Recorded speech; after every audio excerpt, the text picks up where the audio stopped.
का है, बताओ सर। सर मतलब कि 1 सेकंड में सर वो 100 जूल एनर्जी सर खींच ले रहा है। हाँ, 100 जूल इलेक्ट्रिकल एनर्जी कंज्यूम करेगा ये 1 सेकंड में।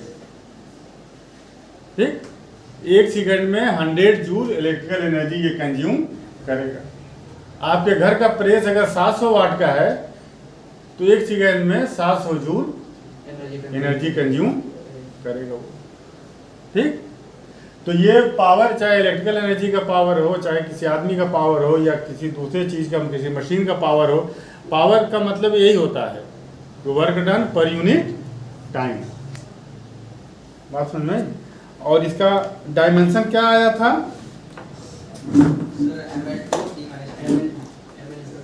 डायमेंशन, अब डायमेंशन इसका जो है याद कर लीजिए। वर्ग का डायमेंशन क्या आया था? ml2 t पर -3, नहीं -3, ये वर्ग का आया था, वर्ग का आया था। ठीक ना? और अपान टाइम, टाइम का t, तो डायमेंशन ऑफ पावर, t ऊपर जाएगा तो -1, -1, -2, -3, ml पर 2 और t पर -3, ये डायमेंशन हो गया। ठीक, इसको हम इस तरह से पढ़ेंगे, देखो कि पावर का dimension, the dimension of power is in mass, dimension of power in mass 1, dimension of power in mass 1, in length 2, in time -3।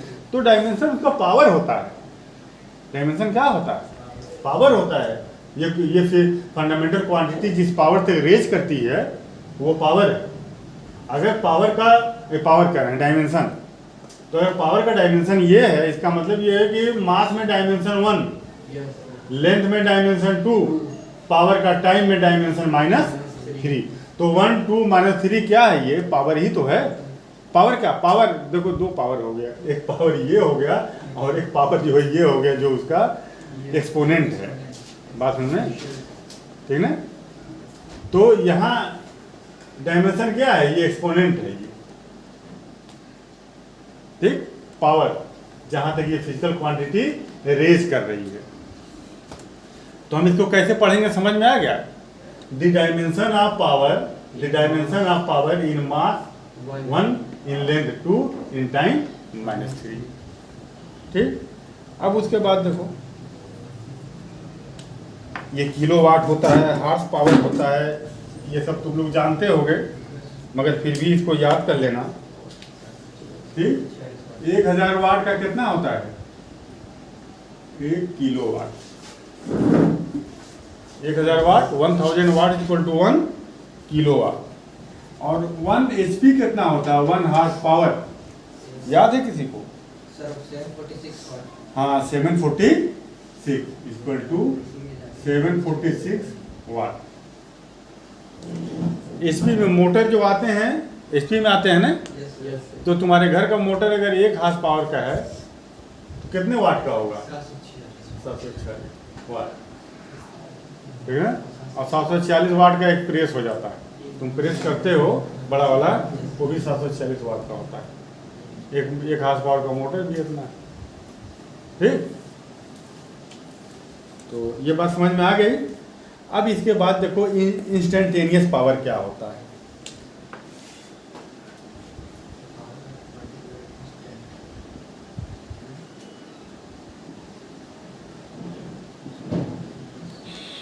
Instantaneous power,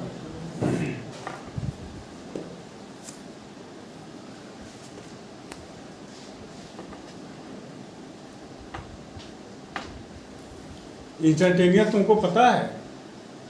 instantaneous power जो है, लिखो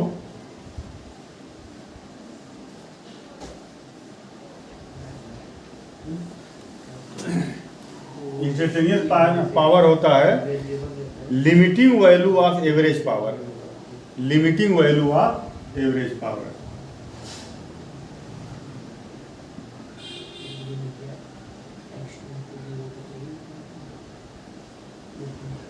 ये limiting value of average power.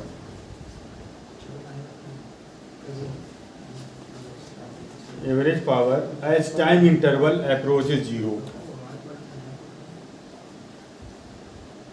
As time interval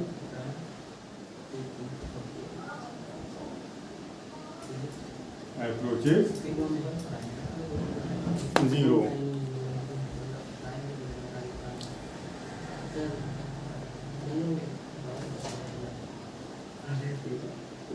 ठीक, देखो यहाँ अगर time interval अगर delta T हो, टाइम इंटरवल डेल्टा टी में वर्क डन डेल्टा डब्लू हो रहा हो ना, तो लिखो if delta W work is done, if delta W work is done in time interval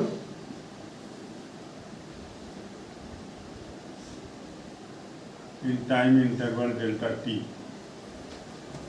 time interval delta T. ठीक, तो power P is equal to हो जाएगा,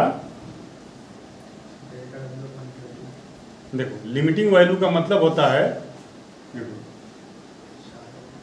delta W upon delta T और limit delta T tends to zero, यही ना होता है, यही होता है।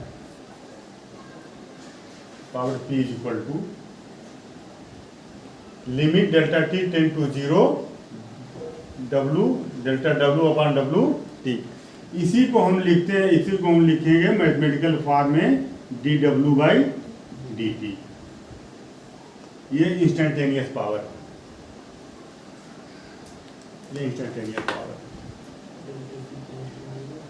जैसे इंस्टेंटेनियस वेलोसिटी होती है, इंस्टेंटेनियस वेलोसिटी को हम क्या लिखते हैं, देखो इंस्टेंटेनियस वेलोसिटी को हम लिखते हैं, अगर वेलोसिटी उसकी कांस्टेंट नहीं है, वेरिएबल है, बदल रही है, तो उसका जो ग्राफ जो बनेगा टाइम और डिस्टेंस का ऐसे कुछ बनेगा, या मान लो ऐसे बन रहा है,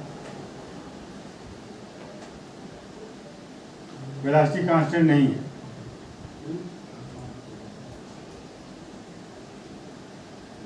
और टाइम वेलोसिटी जो ग्राफ है कुछ इस तरह से मान लो बन रहा है। इस टाइम पर वेलोसिटी इतनी, इस टाइम पर वेलोसिटी इतनी, इस टाइम पर वेलोसिटी इतनी, वेलोसिटी जैसे जैसे टाइम बढ़ रहा है वेलोसिटी बढ़ रही है, मगर एक कांस्टेंट स्पीड से, कांस्टेंट रेशियो से नहीं बढ़ रही है। बात समझ में आई? कांस्टेंट रेशियो से इसकी वेलोसिटी नहीं बढ़ रही है। अगर मैं यहाँ डिस्प्लेसमेंट ले लूँ, यहाँ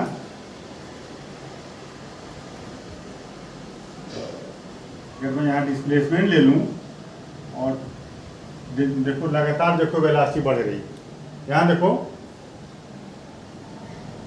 डिस्प्लेसमेंट टाइम ग्राफ क्या बताता है, वेलोसिटी बताता है। डिस्प्लेसमेंट टाइम ग्राफ ये क्या बताएगा, इसका जो स्लोप है वो वेलोसिटी बताएगा। डिस्प्लेसमेंट टाइम ग्राफ का स्लोप क्या बताएगा, वेलोसिटी। तो यहाँ देखो स्लोप, यहाँ इसका स्लोप देखो इतना है, और यहाँ भी इसका स्लोप देखो इतना ही है, दोनों एंगल बराबर हैं, नहीं है, बराबर ना होंगे, ये सीधी लाइन है, तो ये एंगल हर जगह क्या होगा, बराबर होगा, यहाँ से यहाँ से। तो स्लोप क्या बताता है, वेलोसिटी बताता है, स्लोप इसकी वेलोसिटी। मान लो ये डेल्टा एक्स है और ये डेल्टा टी है, तो स्लोप इक्वल टू क्या होता है, डिस्प्लेसमेंट अपॉन टाइम। तो स्लोप इसकी वेलोसिटी, तो स्लोप जो होता है परपेंडिकुलर अपॉन बेस होता है। किसी का स्लोप क्या होता है, परपेंडिकुलर अपॉन बेस। परपेंडिकुलर में बेस से डिवाइड कर दो, स्लोप आ जाएगा। Slope equal to perpendicular upon base. तो ये परपेंडिकुलर कितना है, डेल्टा एक्स, और बेस क्या है, डेल्टा टी। तो ये क्या हो जाएगा, स्लोप हो जाएगा। बोलो क्या हो जाएगा, ये स्लोप हो जाएगा। ठीक, तो इसका स्लोप हर जगह कांस्टेंट है, इसका स्लोप हर जगह कांस्टेंट है, तो इसकी वेलोसिटी भी हर जगह क्या है? कांस्टेंट है। इसकी वेलोसिटी भी हर जगह कांस्टेंट है। तो इसको हम देखो, अगर हम वेलोसिटी को हम कैसे लिखते हैं, इंस्टेंटेनियस वेलोसिटी क्या होगी? अगर इसका स्लोप कांस्टेंट, अगर इसका स्लोप कांस्टेंट नहीं है हर जगह, वेरिएबल है, अगर ये ऐसे जा रहा, मान लो अगर ये स्ट्रेट लाइन नहीं है, अगर ये ऐसे जा रहा है, तो स्लोप हर जगह अलग अलग है कि नहीं है? बताओ। यहाँ स्लोप ऐसा है, यहाँ स्लोप ऐसा है, यहाँ स्लोप ऐसा है, यहाँ स्लोप ऐसा है, ठीक। ये मान लो ऐसे जा रहा है, ये ऐसे ऐसे जा रहा है, तो हर जगह स्लोप अलग अलग है। यहाँ स्लोप देखो इतना, फिर यहाँ ऐसे हो गया, फिर यहाँ ऐसे हो गया, यहाँ देखो स्लोप 0 हो गया ना। तो स्लोप हर जगह इसका अलग अलग है। तो स्लोप वेलोसिटी बताता है, तो वेलोसिटी भी इसकी हर जगह अलग अलग होगी ना। तो इंस्टेंटेनियस वेलोसिटी का मतलब क्या होगी? हर जगह जब वेलोसिटी कंटिन्यूअसली जब चेंज होती जा रही है, तो किसी पर्टिकुलर टाइम पर वेलोसिटी आप कैसे बताओगे? ठीक ना। किसी पर्टिकुलर टाइम पर हमने तुमसे कहा कि जब ये पॉइंट ए पर पहुंचा तो इसकी वेलोसिटी कितनी होगी। तो जब ये पॉइंट ए पर जो पहुंचा तो इसका स्लोप देख लीजिए आप। देखो मान लो ये यहाँ देखो m और n के बीच अगर तुमको निकालना है क्या वेलोसिटी, तो वो एवरेज वेलोसिटी होगी। क्या होगी? एवरेज वेलोसिटी होगी।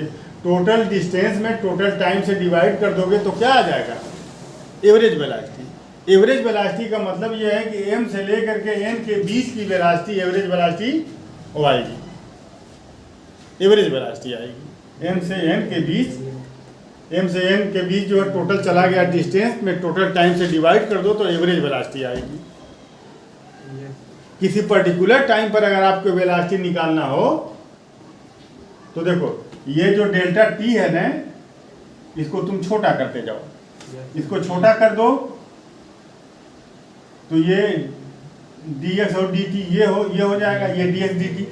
तो dx बाई dt अब क्या बताएगा? यहाँ तक की वेलोसिटी बताएगा।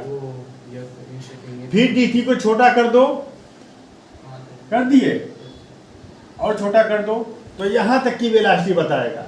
अब dt को तुम छोटा करते चले जाओ, dt tend to 0, dt tend to 0 तो ना हो, मगर ये dt को एकदम छोटा करते चले जाओ तो ये चीज़ सड़ती चली जाएगी, है ना। तो जहाँ टाइम जो है नहीं, तो जब डेल्टा t को तुम छोटा करते जाओगे तो जो एवरेज वेलोसिटी आ रही है जिस पॉइंट के बीच की, वो भी घटता जाएगा। तो डेल्टा 2 को 10 टू 0 कर दो तो ये करीब करीब ये कहाँ आएगा? ये यहाँ आकर के सट जाएगा, डिस्टेंस ये बहुत छोटा हो जाएगा ना। तो हम कहेंगे कि पॉइंट ए की वो इंस्टेंटेनियस वेलोसिटी है। ठीक इसी तरह से इंस्टेंटेनियस पावर होता है, ठीक इसी तरह से इंस्टेंटेनियस पावर होता है। और इसको हम लिखते कैसे हैं? इसको हम लिखेंगे delta x upon delta T. ये ऐसे जा रहा था ना, ये तो delta x upon delta T, और डेल्टा टी कहाँ तक जा रहा है? 10 टू 0। बोलो, तो ये क्या हो गया? इंस्टेंटेनियस वेलोसिटी आ गई है, इंस्टेंटेनियस वेलोसिटी। इसको हम लिखेंगे dx बाई dt। तो ठीक इसी तरह से टाइम के साथ पावर अगर चेंज हो रहा हो,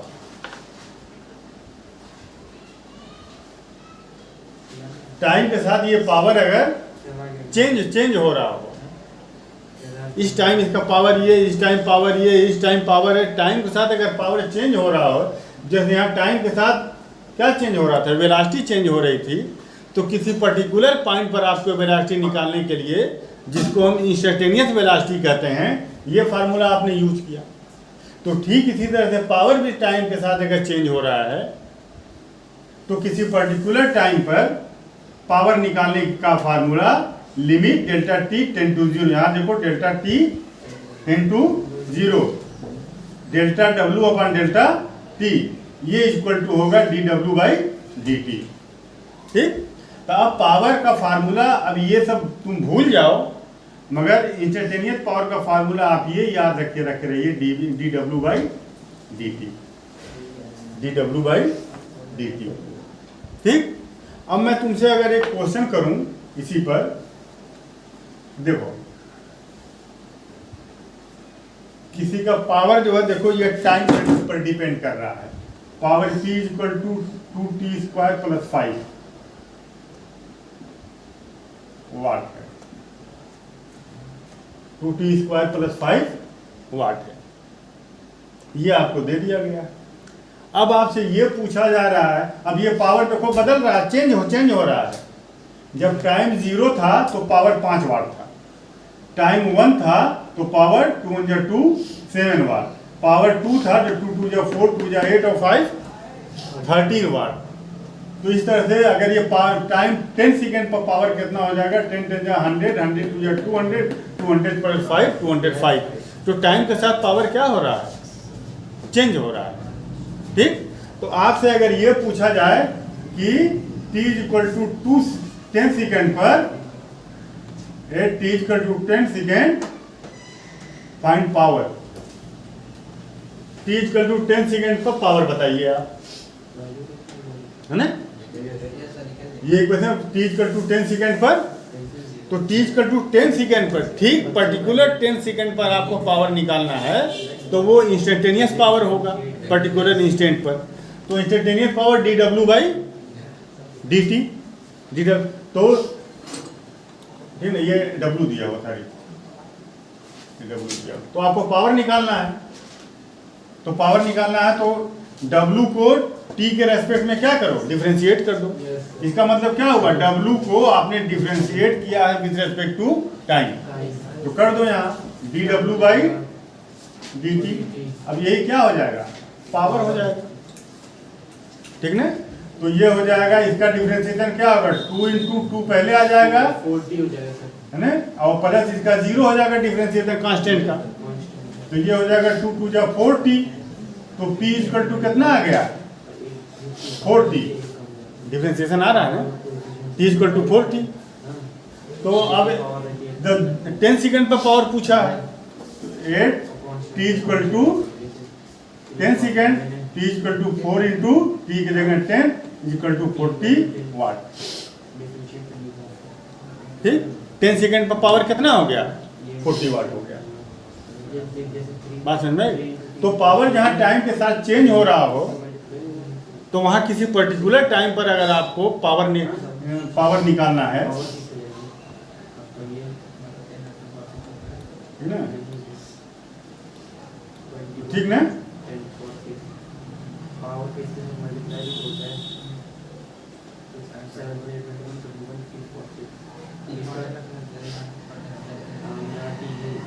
यहाँ देखो, यहाँ पावर, यहाँ वर्क डन टाइम के साथ चेंज हो रहा है,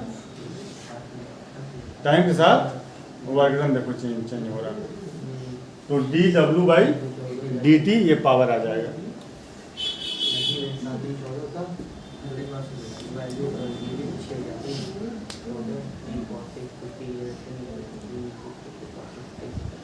ठीक,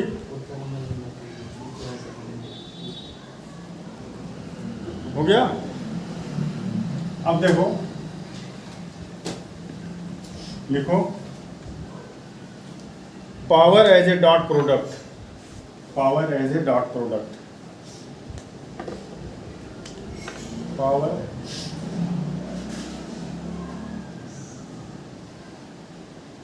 as a dot product. Dot product क्या होता है,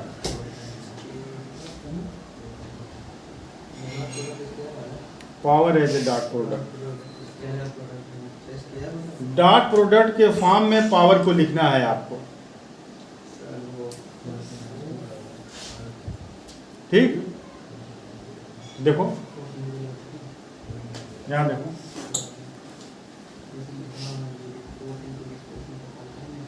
पावर P = क्या होता है, W/T, ठीक। W upon T। देखो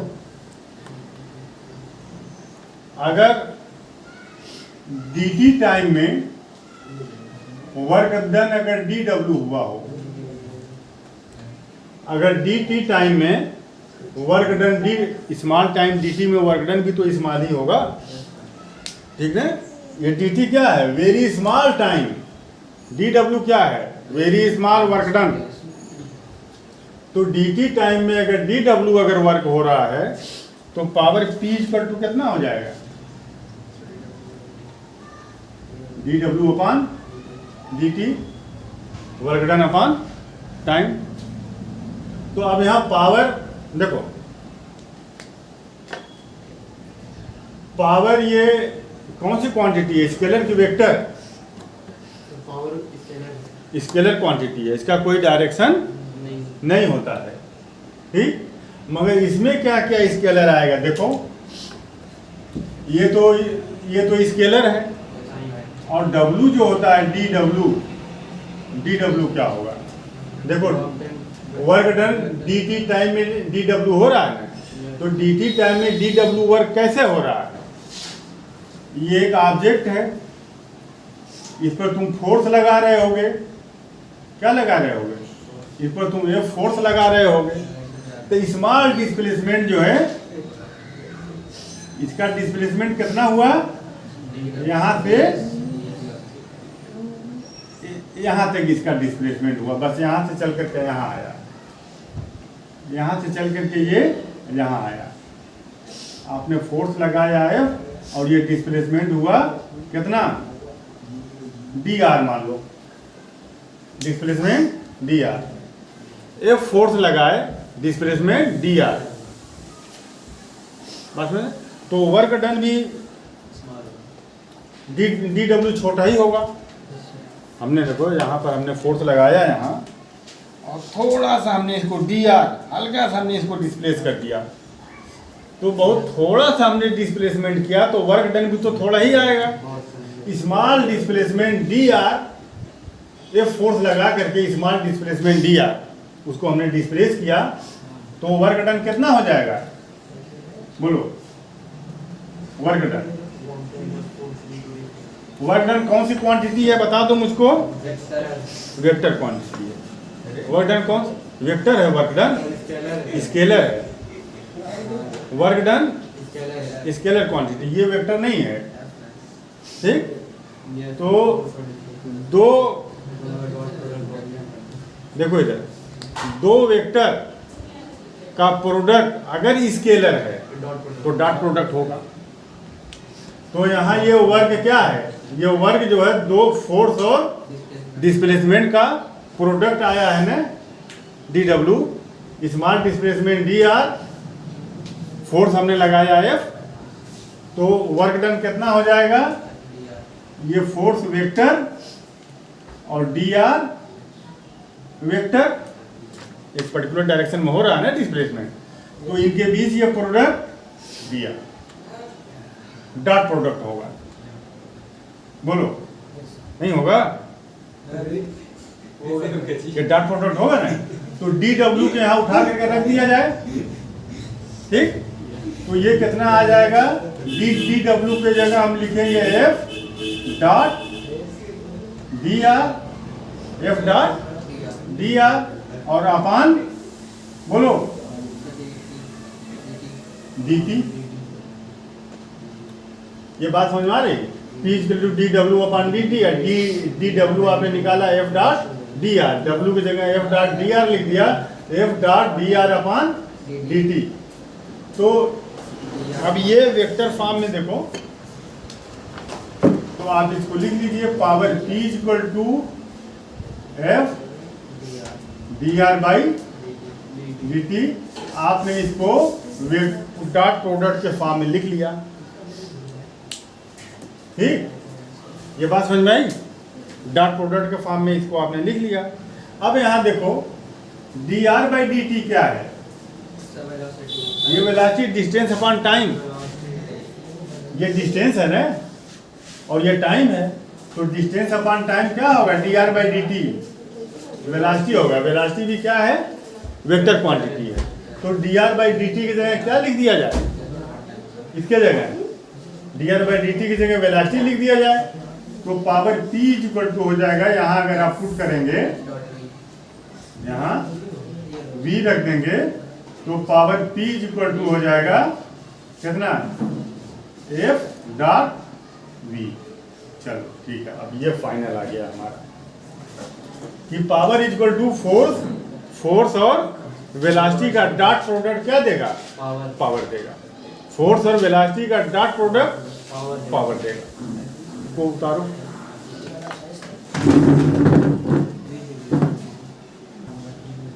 फिर क्वेश्चन लगाओ, ये इसको उतार लियो। Dot product of force and velocity vector is power. Dot product of force and velocity vector is, force दिया हो, वेलोसिटी दिया हो, वेक्टर के फॉर्म में दिया हो तो आप पावर निकाल लेंगे।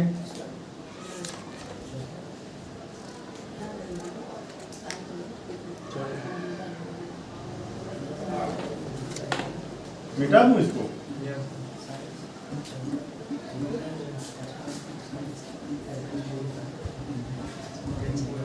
अगर क्वेश्चन लिखो,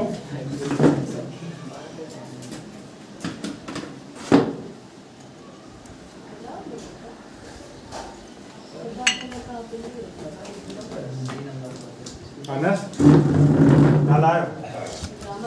हैं, चुपचाप काम करो है ना, अच्छे बच्चों की तरह से, बी गुड बॉय। देखो यहाँ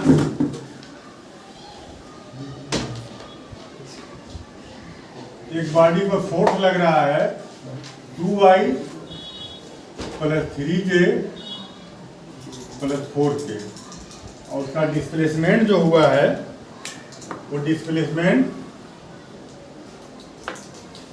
कहाँ से कहाँ तक हुआ है, देखो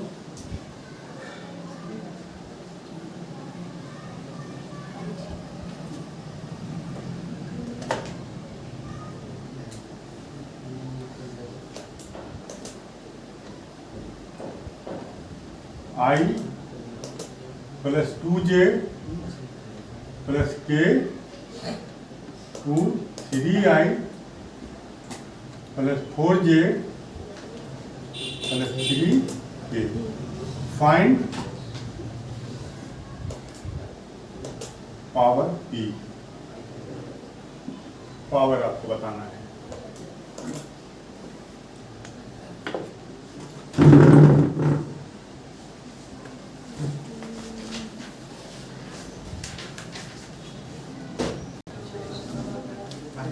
सर गया, देखो मैं लगा दे रहा हूँ, देखो ये ऑब्जेक्ट है, इस ऑब्जेक्ट पे इतना फोर्स लगाया जा रहा है, जहाँ फोर्स लगाया जा रहा है वहाँ इसकी वेलोसिटी इतनी है, तो इस फोर्स के इफेक्ट में इसकी वेलोसिटी क्या हो जाएगी, बढ़ जाएगी। इसकी वेलोसिटी जो है बढ़ करके इतनी होगी। तो आपको निकालना है क्या, यहाँ से यहाँ तक आने में कितना वर्क हुआ, कितना पावर हुआ। तो पावर P इक्वल टू, देखो F डॉट V, तो ये V क्या है, चेंज इन वेलोसिटी। वेलोसिटी में कितनी चेंजिंग आई, वेलोसिटी में कितनी, अगर ये जीरो से, अगर ये रेस्ट में होता और इस पर पावर फोर्स लगाते और ये इसकी वेलोसिटी इतनी बढ़ जाती, इसकी वेलोसिटी इतनी बढ़ जाती, तो v की जगह सीधे उठा करके इसको क्या कर देते, रख देते। मगर यहाँ भी इसकी वेलोसिटी है, ठीक ना, तो इसका पावर कितना होगा, इसमें से इसको आपको घटा माइनस करना पड़ेगा। कितनी वेलोसिटी बढ़ गई ये आपको देखना पड़ेगा। इतना फोर्स लगाने पर वेलोसिटी कितनी बढ़ गई, ठीक ना। तो इसको तुम डेल्टा v भी जो कर सकते हो, change in velocity. Power equal to force into change in velocity. तो change in velocity delta w कितना होगा, डेल्टा v। देखो यहाँ डेल्टा v, इधर देखो, इसमें से इसको क्या करना है, माइनस करना है। यहाँ वेलोसिटी इतनी हो गई, यहाँ वेलोसिटी इतनी है, मान लो यहाँ 10 है, यहाँ 15 हो गई, कितनी बढ़ी, 5। 15 में से 10 को माइनस करोगे उसी तरह से इसमें से इसको माइनस करना, आई में से आई माइनस करेंगे, जे में से जे करेंगे, के में से, तो 3 - 1 कितना हो जाएगा 2i। अब 4j - 2j कितना हो जाएगा ये 2j। और यहाँ 3k - k, 3k - k, ये कितना हो जाएगा 2k, नहीं? तो ये हो गया। तो इसको अब यहाँ रखो, पावर p = फोर्स की जगह क्या लिखेंगे 2i + 3j + 4k 2i + 3j + 4k और dot delta v 2i + 2j + 2k। तो देखो यहाँ डॉट प्रोडक्ट में आई के मैग्नीट्यूड से आई के मैग्नीट्यूड में मल्टीप्लाई कर देंगे, जे के मैग्नीट्यूड से जे में, और के मैग्नीट्यूड से के में। इसका मैग्नीट्यूड कितना है 2 और इसका 2 है, 2 2 जा 4 प्लस यहाँ जे का 2 है और यहाँ जे का 3 है, तो 2 3 जा 6, और यहाँ के का 2 है और यहाँ के का 4 है, 4 2 जा 8। अब ये कितना आ गया बोलो 10 और 8 18 वाट, पावर 18 वाट आ गया, पावर 18 वाट आ गया। ठीक, अब देखो हो गया, ये उतर गया। अब मैं अगर ये कहूँ तुमसे कि देखो ये रेस्ट पर है, यहाँ देखो ये रेस्ट पर है और इतना फोर्स लगाने पर इसकी स्पीड इतनी हो गई, इसकी स्पीड बढ़ गई। तो रेस्ट पर है तो सब 0 0 होगा, 0i 0j 0k, इसमें से ये माइनस करोगे तो वही आएगा। तो यहाँ पर आप रखेंगे power p = f dot v, f के जगह ये रखोगे 2i + 3j + 4k और डॉट v की जगह 3i + 4j + 3k। अब मल्टीप्लाई कर दो, i का i में, j का j में। यहाँ i का यूनिट वेक्टर 3 है, यूनिट कह रहे हैं मैग्नीट्यूड। यहाँ i का कितना है, यहाँ इसका मैग्नीट्यूड कितना है 2 है, 2 3 जा 6 और ये 3j 4j 3 4 जा 12। सर यहाँ 3i + 4j + 3k लिखिए सर, वो माइनस करेंगे ना? नहीं माइनस क्यों करेंगे, सो रहे हो क्या, किसमें से माइनस करोगे, यहाँ पे ये रेट से ये जा रहा है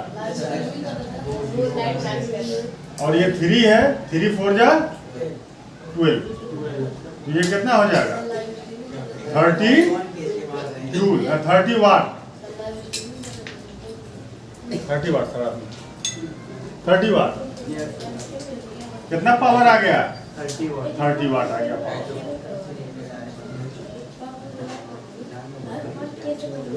इतना फोर्स लगाया गया है और इसकी वेलोसिटी बढ़ के अगर इतनी हो जाए 0 से, ये रेस्ट पर है और इस फोर्स के इफेक्ट में इसके अंदर इतनी वेलोसिटी आ गई, तो पावर कितना आ गया 30 वाट, पावर उसका 30 वाट आया, 30 वाट।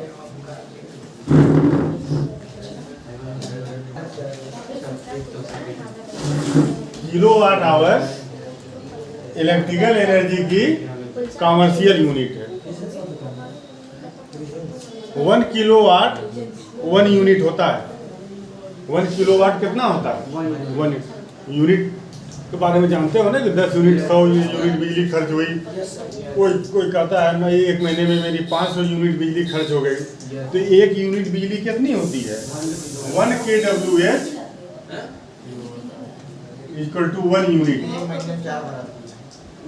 इधर देखो, वह 1 किलोवाट 1 यूनिट के बराबर होता है। ठीक, अब ये 1 किलोवाट क्या होता है 1000 जूल से। Yes sir. kWh मतलब 1 किलोवाट मीन्स 1000 वाट। 1000 वाट का कोई इलेक्ट्रिकल अप्लायंसेज, या मान लो 100 वाट के अगर 100 बल्ब हैं तो 1000 वाट हो गया, ठीक। तो 1000 वाट के या 1000 वाट का एक हीटर ले लो, तो 1000 वाट का एक हीटर 1 घंटा चलाने पर अगर हम उसको चलाएं तो वो जो इसकी वो 1 kWh होगा। कितना होगा? 1 kWh, ठीक है। 1000 वाट, टोटल 1000 वाट आप अपने घर चालू कर दीजिए, या तो 500 वाट का एक हीटर चालू कर दो और 5 से 100 वाट के बल्ब चालू कर दो। 1 घंटा तक आप उसको चलाइए, ठीक। तो 1 घंटे तो वो कितना होगा? वो 1 kWh होगा, और 1 kWh 1 यूनिट के बराबर होगा, ठीक। तो 1 kWh को ये क्या है? ये इलेक्ट्रिकल एनर्जी की ये यूनिट है ना, 1 kWh। kWh क्या है? इलेक्ट्रिकल एनर्जी की यूनिट है। तो 1 kWh में कितना जूल होगा, इसको आप कैसे कन्वर्ट करेंगे? देखो 1 kW kW को आपको तुम लिखो 1000 वाट, 1000, और ये जो आवर है इसको आप बदल दो किसमें? सेकंड में। एक बार 60 से मल्टीप्लाई करेंगे तो मिनट में बदलेगा, दोबारा 60 से मल्टीप्लाई करेंगे तो किस में बदल जाएगा? बोलो, सेकंड में। तो अब ये कितना हो गया बताओ? 3600 इतना इंटू, देखो इसमें से 10 निकाल लिया, इसमें से 10 निकाल लिया, और ये 6 या 36 है ना। तो ये कितना आ जाएगा? ये 36 इंटू 10 का पावर 3 और ये 5 हो गया। बात समझ में? इतने जूल।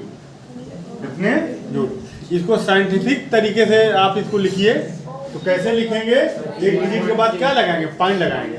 यहाँ पॉइंट लगाओगे तो यहाँ बढ़ जाएगा। इसको पॉइंट लगा दिए तो 36 को तुमने 3.6 कर दिया ना, तो यहाँ एक क्या हो जाएगा? इंक्रीज कर जाएगा। तो इसको आप लिखेंगे 3.6 इंटू 10 का power 10 to the power 6 joule 1 kWh। ये 1 किलोवाट को आपने कन्वर्ट कर दिया जूल में, ठीक। इसको कैसे कन्वर्ट करते हैं याद रहे ये।